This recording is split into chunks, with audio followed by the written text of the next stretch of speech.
అందరికీ శుభోదయం అండి. మనం రాసులలో ఆఖరి రాశైన మీనరాశి వాళ్ళకి ఈ 2025లో రెండో మాసమైన ఫిబ్రవరిలో ఎలా ఉంటుందో చూద్దాం. మీనరాశి అంటే మామూలుగా పూర్వభద్రాలో 4వ పాదమును, ఉత్తర భారతంలో 4 పాదాలు, రేవతిలో 4 పాదాలు, ఈ మొత్తం ఈ 9 పాదాల్లో జన్మించిన వాళ్ళందరూ మీనరాశి జాతకులు అవుతారు.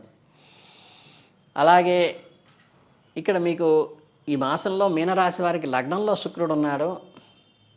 ఆయన హౌస్ ఏమో గురుడు. రాహువు తృతీయ స్థానంలో గురువు ఉన్నారు. చతుర్థ స్థానంలో కుజుడున్నాడు.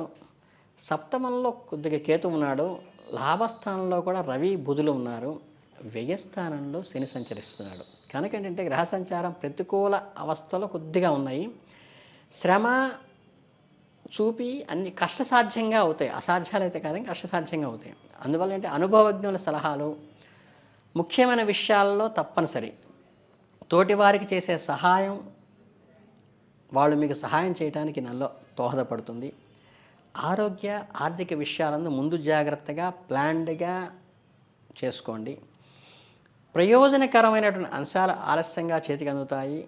శుభకార్యాది వ్యవహారాలు అనుకూలంగా ఉంటాయి. గృహప్రవేశాలు కానీ శంకుస్థాపన ముహూర్తాలను కూర్చుకోగలుగుతారు, ఇబ్బంది లేదు.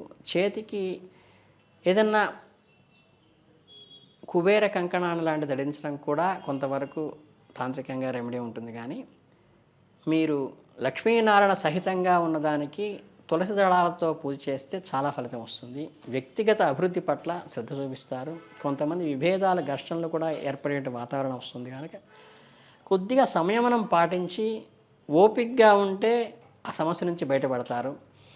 చేపట్టినటువంటి కార్యక్రమాలు అధికంగా ధనం ఖర్చు చేయటం అన్నెసరీ ఖర్చు అవుతుందేమో అని అనిపిస్తుంది. కాబట్టి వృధా ఖర్చులు రాకుండా మీకు మీరే కంట్రోల్ చేసుకుని ముందుకు వెళ్ళండి. జీవిత భాగస్వామితో ప్రేమానురాగాలు పంచుకోవటం కోసం చేసే ప్రయత్నాలు తప్పనిసరిగా చేయండి. కేతు ఉన్నాడు కాబట్టి సప్తమంలో ద్వితీయ వివాహం కోసం చేసే ప్రయత్నాలు అనుకూలంగా ఉంటాయి. సహోదర సహోదరులలో మాట పట్టింపులు ఏర్పడతాయి. కొంతమంది మూర్ఖత్వానికి కూడా మీకు రావాల్సిన ప్రయోజనాలు ఆగిపోయేటువంటి సూచన కూడా ఉంది. ఇక వస్త్రదానం చేయండి. వాహనాలకి అమ్మకాలు కొనుగోలు విషయంలో మెలకువగా ఉండండి. లాభాలను అయితే పొందుతారు. ఇక మనకి ఈ పౌర్ణమి తర్వాత చేపట్టిన పనుల్లో మంచి విజయం అయితే సాధిస్తారు. మీ కృషికి తగ్గ ఫలితం దక్కుతుంది. అప్పుడు వృత్తి వ్యాపారం లాభసాటిగా సాగుతాయి. స్పెక్యులేషన్లో చూసి ఆచితూచి పెట్టండి. కొత్త అగ్రిమెంట్లు అయితే కలిసి వస్తాయి. కొత్త వ్యాపారాలు కూడా ప్రారంభిస్తారు. మీకు ఇంక గట్టిగా చెప్పాలంటే మీరు ధైర్యంగా వాటిని అధిగమించే విధంగా మనోధైర్యంతో ముందుకు వెళ్ళటమే తప్పితే ఎక్స్పర్ట్స్ యొక్క సలహా తీసుకోండి. అంతకుమించి వేరే ఇబ్బందులు ఏం లేవు. వివాదాలను ధైర్యంగా ఎదుర్కోండి. మీ మీద అసూయతో చేసేటువంటి అపవాదులను అస్సలు పట్టించుకోబాకండి. నూతన వాహనం కొనుగోలు చేయాలనే మీ కోరిక నెరవేరుతుంది. మీ కొత్త వాహనం కొనుగోలు చేసేందుకు చేసే ప్రయత్నాలు కూడా సఫలీకృతం అవుతాయి. బంధుమిత్రులతో కలిసి విందు వినోద కార్యక్రమాల్లో అయితే పాల్గొంటారు. అలాగే ఈ భోళాశంకరుడైన శివార్చన, శివ క్షేత్ర దర్శనం కూడా మీకు మంచి సత్ఫలితాలను ఇస్తాయి. అలాగే సంతానము విద్యా విషయాల్లో మంచి ఫలితాలను సాధిస్తుంది. మీకు భూ సంపత్తి విక్రయాలు కూడా పాజిటివ్గానే ధనలాభమే వస్తుంది. ఇకపోతే దూర ప్రయాణాలు చేసేటప్పుడు కొంచెం జాగ్రత్తగా వాహనాల విషయంలో జాగ్రత్తగా ఉండండి. అలాగే బంధుమిత్రులతో కొన్ని చిన్న చిన్న విభేదాలు వచ్చినప్పటికీ కూడా మీ ఓర్పు సహనంతో వ్యవహరించడం వల్ల అవసరమైతే ఎక్కడ పెరగాలో కాదు ఎక్కడ తగ్గాలో తెలుసుకొని నడుచుకోవడం అనే సిద్ధాంతాన్ని పాటించడం వల్ల అన్ని సమస్యలు పరిష్కారం అవుతాయి. వృత్తి వ్యాపారంలో చిన్న చిన్న ఇబ్బందులు ఎదురవుతాయి. అలాగే మీకు ఆ వర్గంలో ఆ రంగంలో పరిణతైన వారి సలహాలు తీసుకోవడం మీకు మంచిది. నెలాఖరులో ఆరోగ్య విషయంలో కూడా జాగ్రత్త తీసుకోండి. ఆరోగ్య సమస్య మీకు కొంత ఇబ్బంది కలిగించవచ్చు. సమయానికి ఆహారం తీసుకోవటము, సమయానికి నిద్ర లేకపోవటము పని ఒత్తిడి కూడా కలుగుతుంది కాబట్టి వాటికి తగ్గ ఏర్పాట్లు మీరు చేసుకోండి.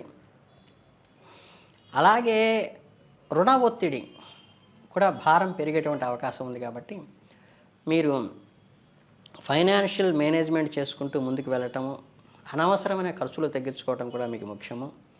మీ ఆర్థిక వ్యవహారాలు జాగ్రత్తగా నిర్వహించుకోండి.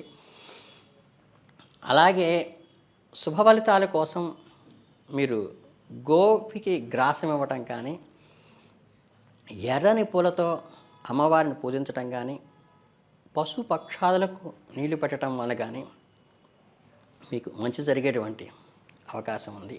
కాలంలో ఈ నెలంతా కూడా మీకు మిశ్రమ ఫలితాలను అనుభవించినప్పటికీ మీ ధైర్యము, మీ వివేకము, సహనంతో మీరు వాటిని అధిగమిస్తారు.